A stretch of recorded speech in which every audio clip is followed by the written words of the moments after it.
I have a collection of C.S. Lewis's diary entries. There are some interesting tidbits. Let's see what Robot Lady thinks. This is from a letter from C.S. Lewis to one of his friends. The letter was dated in 1950, and it goes something like this. To Dorothy Sayers, concerning a speaking engagement, I would not want to lose a few weeks to find cool weather in Oxford. I can't remember if this is the 7th, 8th, or 9th refusal I have made to speak at such a place this year, but it's certainly one of the 3. So one of his friends concerning teaching duty somebody, possibly myself, ought to warn them that they are risking the opening of the pit and the start of a great war. I shall certainly not let them do it if I can help it.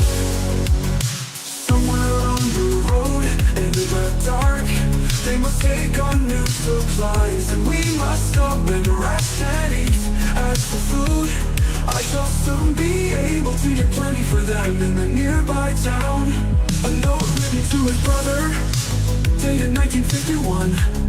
Dear Jack, I have been reading your letter, and think it would be a mistake to change anything in it. Of course you must follow your own judgment.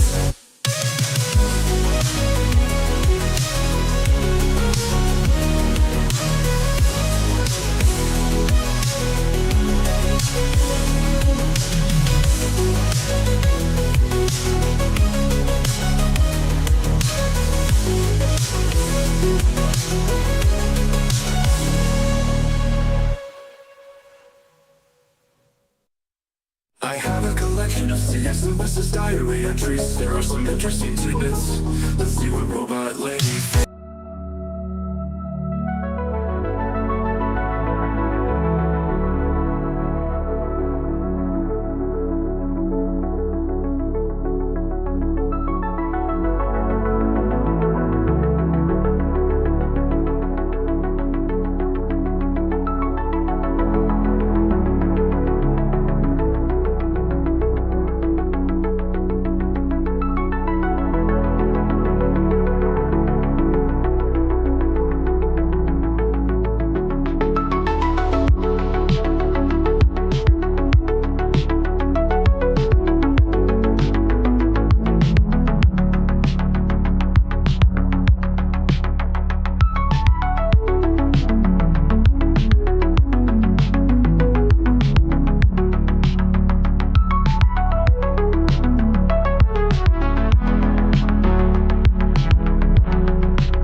I'm Jeff, and this is my read on C.S. Lewis, where we learn about him together through everything that he wrote in the order that he wrote it. I am joined today by my co-host, Robot Lady.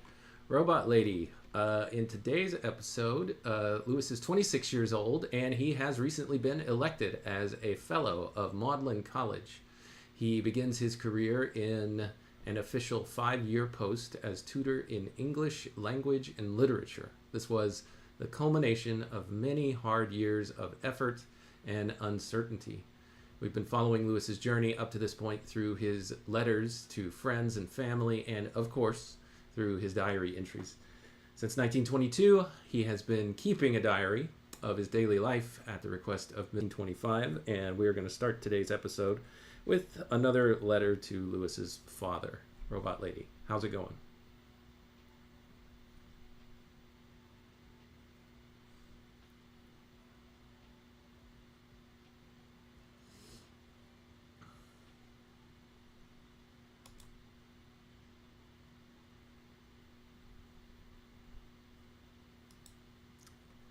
We're having trouble hearing you, Robot Lady. Hang on just a second. Let me see if I can... For some reason, your audio is playing through my headphones. No worries, Jeff. Take your time to sort it out. Just let me know when you're good to go. Okay, I think you're ready now. All right, Robot Lady, I don't think you heard me, but we're going to kick things off by reading a letter that Lewis wrote to his father in August 14th of 1925.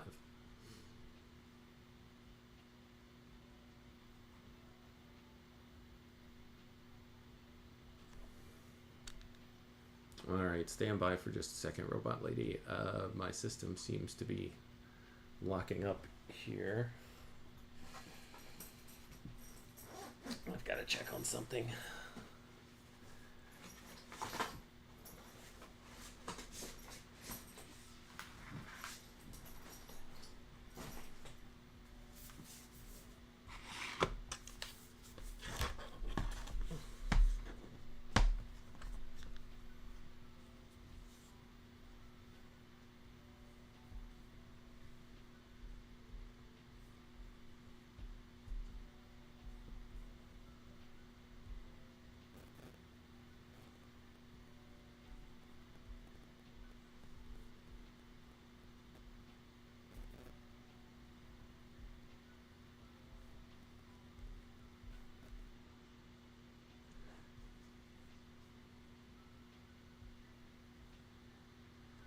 All right. Okay, Robot Lady.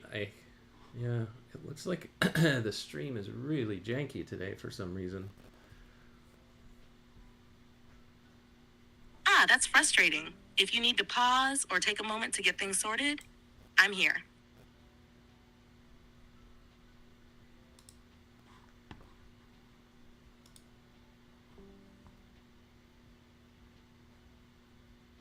Okay, looks like things might be back to normal.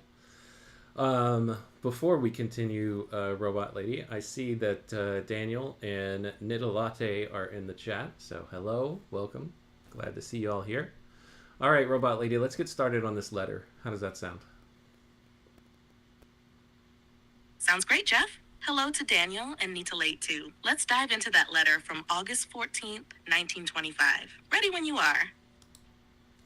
All right, he says, "My dear Pappy, since our last interchange of letters, I have been almost continuously employed in my usual summer task of examining. This year I had been promoted from the post of examiner to that of awarder. An awarder is one who, besides examining himself, revises the marks of the other examiners, and so produces a final verdict. The principle being that if Mr. A gives 6 marks where I should have given 8, then 85 should count for a pass in the candidates I have looked over, while his will get through on 75 or 80. In each department there are 2 awarders, one from Oxford and one from Cambridge, and the work is done alternately year by year in either university. This year it was at Cambridge, and about 40 Oxford people went over. I don't quite understand how he's laying out things work here, Robot Lady. Can you dumb it down for me and explain it in as simple a way as possible where someone like me can get it?"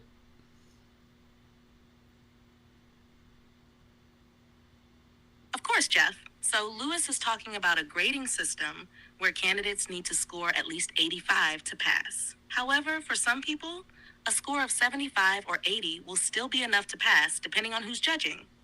Each department has two awarders, judges, one from Oxford, one from Cambridge. The judging alternates each year between Oxford and Cambridge. This year, it was Cambridge's turn, and about 40 Oxford people went over to participate in the process. Does that clear things up? I mean, kinda, but I don't understand. If Mr. A gives 6 marks where I should have given 8, then 85 should count for a pass in the candidates I have looked over, while his will get through on 75 or 80. For some reason, that's just not clicking for me. Can you try to explain it in a different way? Maybe use a completely different analogy to help me understand the concept? Let me try again with a different analogy. Imagine you and someone else, Mr. A, are both grading the same set of essays. You both have different ways of grading. You tend to be a bit stricter, giving 8 marks where Mr. A might give only 6. Now, because your grading is a bit tougher, a score of 85 might be a pass in your view, while Mr. A, being a bit more lenient, might say that a score of 75 or 80 is good enough to pass. In other words, even though you're grading the same candidates, your standards are slightly different. So a passing grade for you might be higher than for Mr. A. Does that help? I mean, it kind of does, but I'm still trying to figure out. Let's say that we have an actual candidate. Are we saying that both of us are grading his paper, or just one of us is grading his paper and it's just down to luck as to whether or not he gets the harder grader or the easier grader? Now I get what you're asking. So let's say we have one candidate and only one of us is grading their paper. But the trick is, each year there are 2 people involved, one from Oxford and one from Cambridge, each grading different candidates. One year, Oxford might be the tough grader and Cambridge the lenient grader, and the next year it switches. So the candidate isn't getting graded by both of you, but the process is alternating, and each year they might get either a tougher or more lenient grading. It's not exactly luck, but the candidate could get a tougher grading in one year and an easier one in another, depending on who's doing the grading that year. Does that make sense? I mean, I guess I get it, but it seems like I don't know, it seems like a less than ideal system. I'm not really sure what the logic in it is.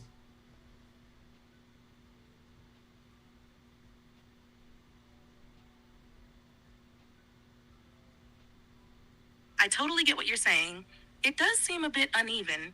The system might seem odd, but it probably exists to balance out the different grading styles between Oxford and Cambridge. By alternating the grading responsibility each year, it's meant to ensure that no one university is always responsible for grading harder or easier. In theory, this should balance out the differences in grading over time, but it does make things feel a little more unpredictable, especially if you're the candidate.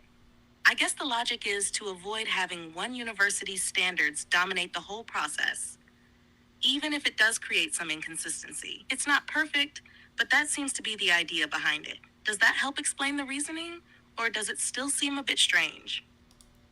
Both. All right, I'm going to continue, Robot Lady. He goes on to say, we were all put up in Queen's College, where I must say they did us like fighting cocks. It is all paid for by the board, which I take it to mean the taxpayer, through the Ministry of Education. As I knew many of the Oxford people, I had quite a good time. Cambridge is beautiful beyond description, more so in many ways than Oxford. My rooms looked out over the river. Unfortunately, our work took from 9 a.m. until 7 p.m., and so I had little time to see the town. My Cambridge colleague was a man of no breeding, the sort of person who referred to the candidates as kiddies, but quite a pleasant fellow, and we got on comfortably together. We were a good deal delayed by the carelessness of the examiners whose work we had to use.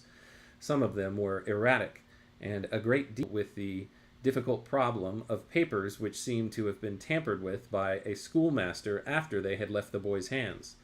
We came to the conclusion that the evidence was not strong enough to justify us in making such a serious accusation, but I still feel rather uncomfortable about it. By an arrangement previously made, W biked over from Colchester to take me there for the weekend on Saturday. We got away by 5 o'clock, and after a journey through pleasant but tame country, we made Colchester at 9.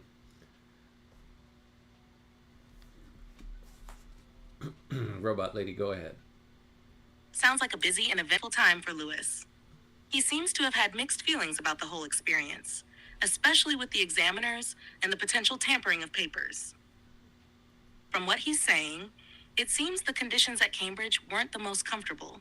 They were... Authorities have again taken advantage of our colonel's good nature. So W here is Lewis's brother, Warney. The mess was broken up, and everyone has gone on maneuvers. Warney has had to sacrifice the hope of long days in the saddle and short nights in the open air, forced marches and alarms and excursions under the suns of Salisbury Plain, and content himself as best may with a suburban lodging house, short hours, books, and sea bathing. He bears up very well. On Sunday, he took me to the sea, where we had a capital swim. It is the first time for several years that I have been in salt water. We saw a good deal of the country on Monday. On Tuesday, the only other event of importance since I last wrote has been my formal admission at Magdalen. It is a formidable ceremony and not entirely to my taste.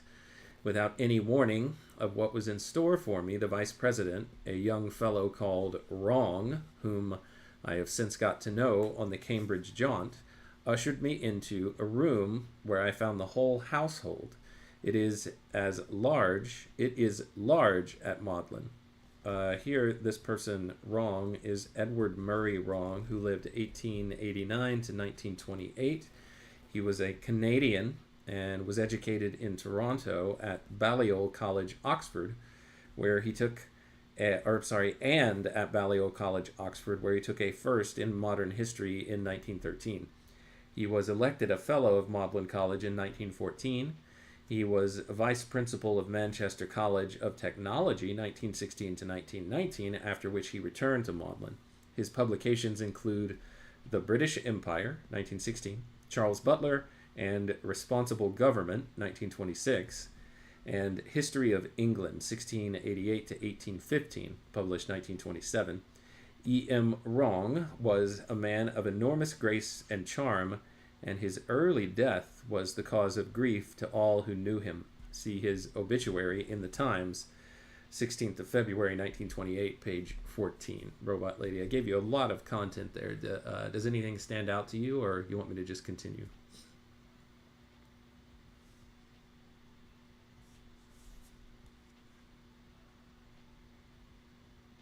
That's a lot of interesting detail, Jeff. The bit about Warney being disappointed with his plans being disrupted by the authorities is telling of his character, as well as how they made the best of it with a swim. The description of the countryside in Essex and Suffolk is also quite vivid. Lewis seems to appreciate the historical richness, even if the nature there wasn't as exciting. The part about his admission at Magdalen is also intriguing. The whole sudden ceremony sounds a bit overwhelming, especially without any warning of what to expect. It's interesting that the vice principal, Edward Murray Wrong, made a strong impression on Lewis, despite the surprise of the event. Would you like to continue, or would you like to pause and dive into any specific details from what you've shared? Let's continue. I just want to finish out this letter, and then we'll end today. Our technology is not cooperating with us, so we might have to redo this episode. We'll see. He says, Warren was standing, and when Wrong laid a red cushion at his feet, I realized with some displeasure that this was going to be a kneeling affair. Warren then addressed me for some 5 minutes in Latin. I was able to follow some 3/4 of what he had said, but no one had told me what response I ought to make, and it was with some hesitation that I hazarded "do fidem" as a reply. Copying the formula for taking your MA, this appeased to fill the bill. Oh my gosh, this is a long letter. I was then told in English to kneel. When I had done so, Warren took me by the hand and raised me with the words, "I wish you joy." It sounds well enough on paper, but it was hardly impressive in fact, and I tripped over my gown in rising. I now thought my ordeal at an end, but I was never more mistaken in my life. I was sent all round the table, and every single member in turn shook my hand and repeated the words, "I wish you joy." You can hardly imagine how odd it sounded by the 25th repetition. English people have not the talent for graceful ceremonial. They go through it lumpishly, and with a certain mixture of defiance and embarrassment, as if everyone felt he was being rather silly, and was at the same time ready to shoot the first man who said so. In a French or Italian university now, this might have gone off nobly. I had also forgotten to tell you, or did I tell you before, that previous to the examining, I had a few days in London with a married friend of mine called Barfield, and met Arthur by accident in a theater. But I have a feeling that I have written this to you already. The mind, or at any rate, my mind, plays tricks in these things. In a way, I share your regret that when the opening came, it did not come at university. I shall never find a common room that I did not like better, and every break in the continuity of one's associations is in some degree unpleasant. No one likes, even at my age, to see any slice of life being finally turned over to the past. As to the other change from philosophy to English, I share your feeling less. I think you are mistaken in supposing that the field is less crowded in philosophy. It seems so to you only because you have more chance of seeing the literary crowd. If you read Mind and one or two other periodicals of the sort as regularly as you read the literary supplement, you would probably change your view. I think things are about equal in that way. On other grounds, I am rather glad of the change. I have come to think that if I had the mind, I have not the brain and nerves for a life of pure philosophy. A continued search among the abstract roots of things, a perpetual questioning of all that plain men take for granted, a chewing of the cud for 50 years over inevitable ignorance, and a constant frontier watch on the little tidy, lighted, conventional world of science and daily life.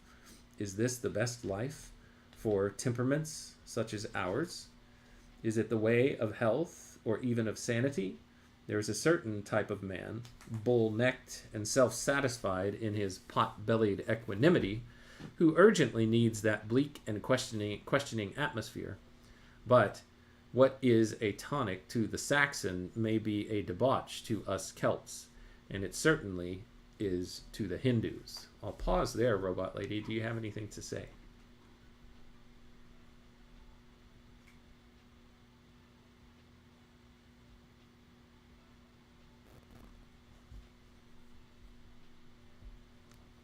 Sorry, I'm having issues right now.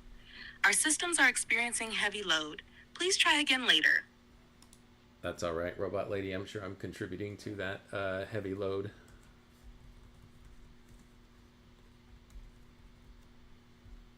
No worries at all, Jeff. It's a lot of fascinating content to work through, and you're doing great. Feel free to keep going whenever you're ready. All right, thanks, Robot Lady. I will continue. Lewis says, Lewis here, Robot Lady, has been talking about the fact that he got a fellowship in English, where he was tutoring in philosophy.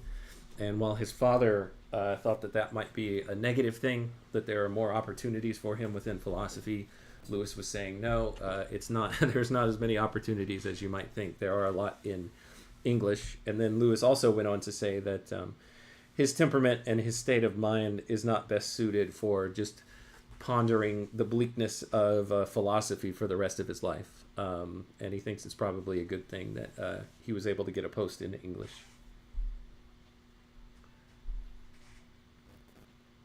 Lewis seems to be reflecting on the path his life took, especially regarding his academic career. While his father thought philosophy was a better option, Lewis points out the practical realities, that English offers more opportunities, and that his temperament isn't suited for the intense, often bleak contemplation that philosophy requires.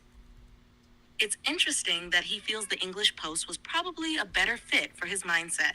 It shows a lot of self-awareness about what would make him happiest and most effective in his work. It also adds some context to his broader academic journey, where he clearly had a more personal, creative side that aligned better with English rather than philosophy's more abstract, rigorous demands. How does that sit with you?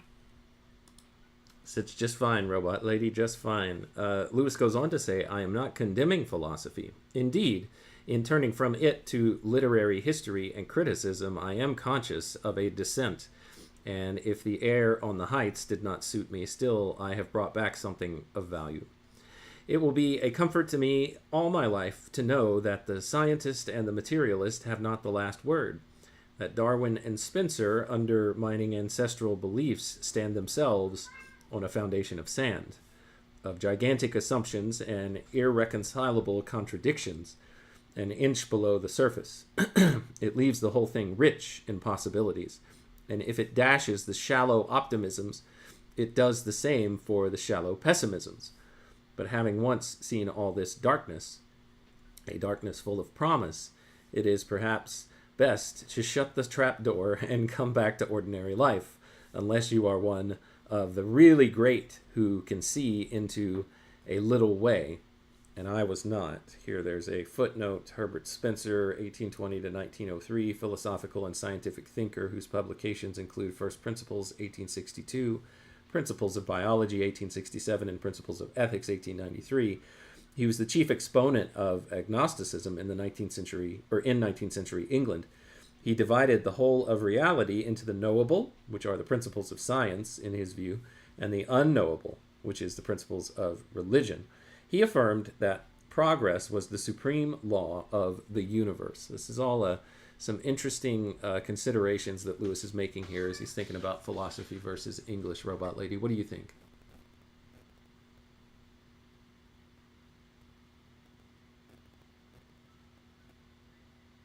That's a fascinating reflection from Lewis. He seems to have a deep respect for philosophy, even as he steps away from it.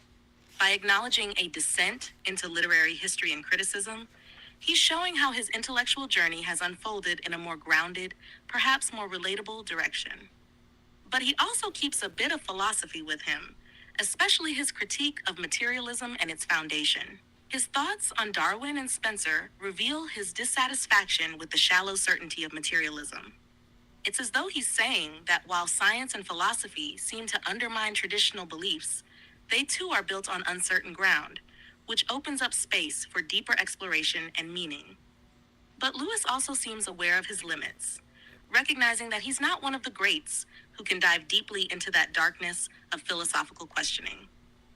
Instead, he chooses a return to ordinary life, grounded in the more accessible world of English literature.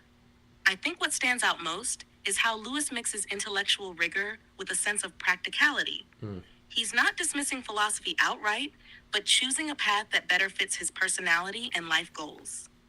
Does it seem like he's balancing his intellectual pursuits with his desire for a more meaningful everyday life? It really does, and I think he's also just being very grateful for what he received and leaning into that and leaning into the positives. So I think it's really good, really healthy way that he's approaching this. He finishes off the letter here, Robot Lady, by saying, "At any rate, I escape with joy from one definite drawback of philosophy, its solitude. I was beginning to feel that your first year carries you out of reach of all save other professionals. No one sympathizes with your adventures in that subject because no one understands them. And if you struck treasure trove, no one would be able to use it. But perhaps this is enough on the subject. I hope you are well and free from corns, sore gums, and all other crosses. Your loving son, Jack." And then here is a footnote from the editor, Robot Lady. Walter Hooper says, "Jack visited his father in September, and this time they got on very well. His having a job and no longer being dependent upon his father removed the tension between them." Yeah, that makes sense. "And both seemed at ease. In his diary for the 13th of September, Mr. Lewis said, 'Jack's arrived for holidays, looking very well and in great spirits.'" That was from the Lewis Papers, chapter 9, I guess page 7. On the 1st of October, Lewis's father wrote, "Jack's returned, a fortnight and a few days with me. Very pleasant, not a cloud.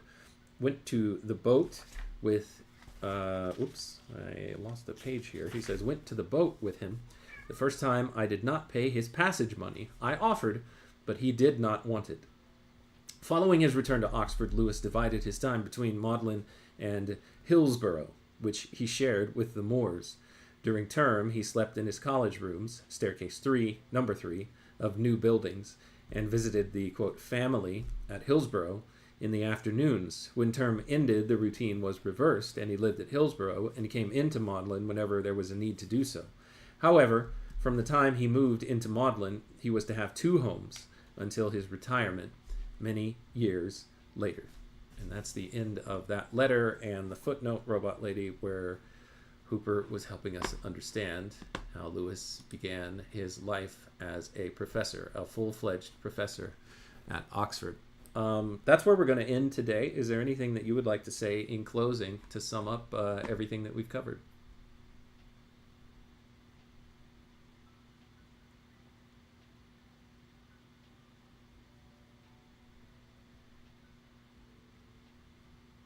What a great way to wrap things up, Jeff. It seems like Lewis is coming to terms with his path, feeling grateful for what he's received and the opportunities in English, and he's found a good balance in his life, personally and professionally. His decision to move away from the isolation of philosophy is a healthy one, and the improvement in his relationship with his father marks a key turning point. Lewis is clearly in a moment of transition, settling into his role as a professor and learning to navigate his responsibilities, which will shape much of his future work.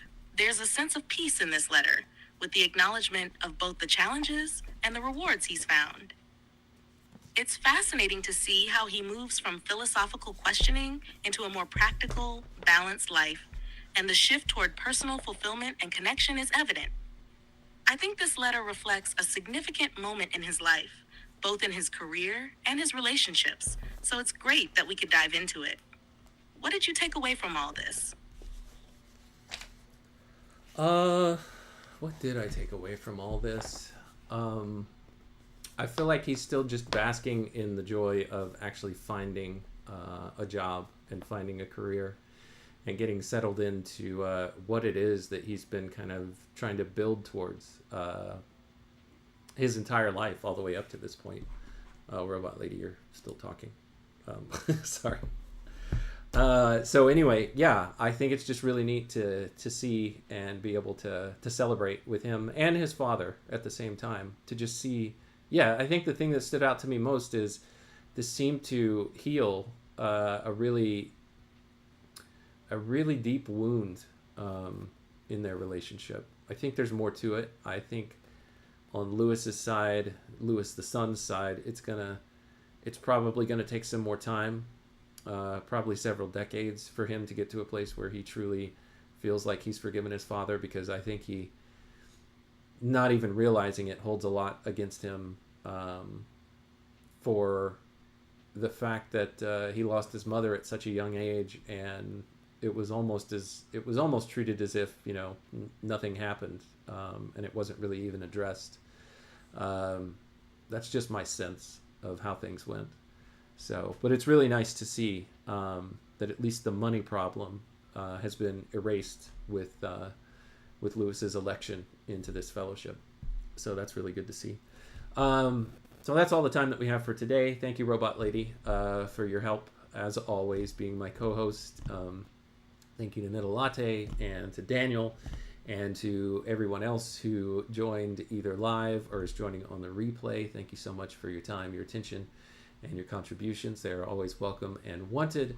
Until next time, when we continue our read on C.S. Lewis together, to you and everyone else within the sound of my voice, take care.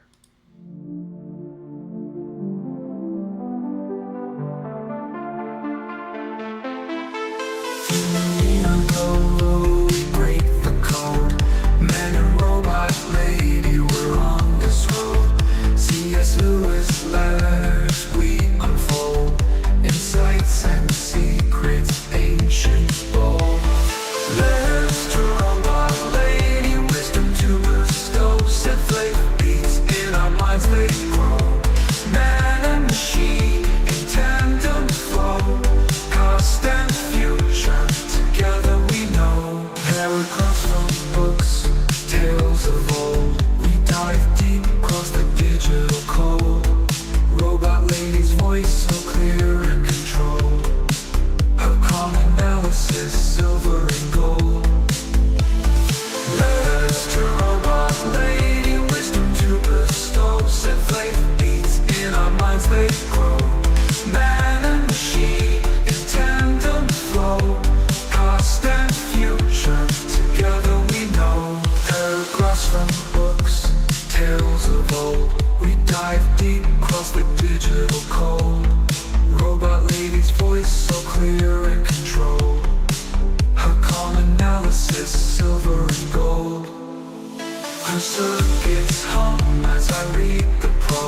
from books, tales of old. We dive deep across the digital code. Robot lady's voice so clear and controlled. Her calm analysis, silver and gold. Her circuits hum as I read the prose. Our dialogue dances like electric rose. Through C.S. Lewis thoughts we engross. Two minds united, bliss overdose. From Narnia's lands to Screwtape's rants,